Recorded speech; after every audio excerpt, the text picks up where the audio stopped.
Anushka cinema అంటే చాలు audience లో ఒక ఎగ్జైట్మెంట్ ఏర్పడుతుంది. ఆడియన్స్ లో అనుష్క క్రియేట్ చేసిన ఇంపాక్ట్ అలాంటిది. అయితే అనుష్క రెగ్యులర్ గా సినిమాలు చేయకపోవడం ఆమె ఫ్యాన్స్ ని ఇబ్బంది పెడుతుంది. నిశ్శబ్దం సినిమా తర్వాత చాలా గ్యాప్ తీసుకున్న Anushka miss Shetty mister Polishetty cinema చేసింది. ఆ సినిమా కమర్షియల్ గా వర్కౌట్ అయింది. ఆ సినిమా తర్వాత అయినా వెంటనే సినిమాలు చేస్తుందేమో అనుకుంటే మళ్లీ గ్యాప్ ఇచ్చింది.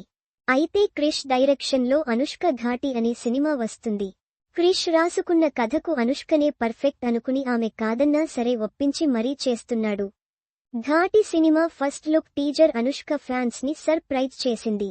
సినిమాతో మళ్లీ స్వీటీ తిరిగి ఫామ్లోకి వస్తుందని ఆశిస్తున్నారు. అనుష్క సినిమా అనగానే బిజినెస్ కూడా భారీగా జరుగుతుంది. UV creations, first frame entertainments కలిసి నిర్మిస్తున్న ఈ ఘాటి సినిమా digital, satellite rights already sale అయినట్టు తెలుస్తుంది. సినిమాకు ఒక మంచి ఫ్యాన్సీ డీల్ వచ్చిందని తెలుస్తుంది. ఇదే కాదు, హిందీ థియేట్రికల్ రైట్స్ కూడా మంచి ధరకే అమ్ముడయ్యాయట.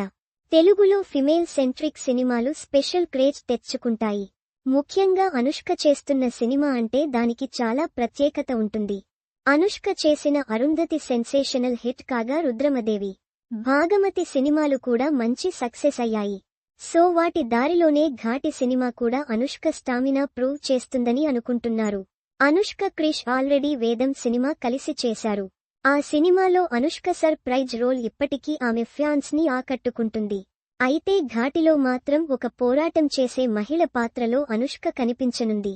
ఈ సినిమా రిలీజ్ ఎప్పుడన్నది తెలియదు కానీ సరైన ప్రమోషన్స్ తో సినిమాను వదిలితే అనుష్క ఫ్యాన్సే ఈ మూవీని సక్సెస్ చేస్తారని చెప్పొచ్చు. Anushka cinema non theatrical business తోనే బడ్జెట్ ని సగానికి పైగా రికవర్ చేసిందని తెలుస్తుంది. ఇక థియేట్రికల్ బిజినెస్ తో నిర్మాతలకు లాభాలే అని చెప్పొచ్చు.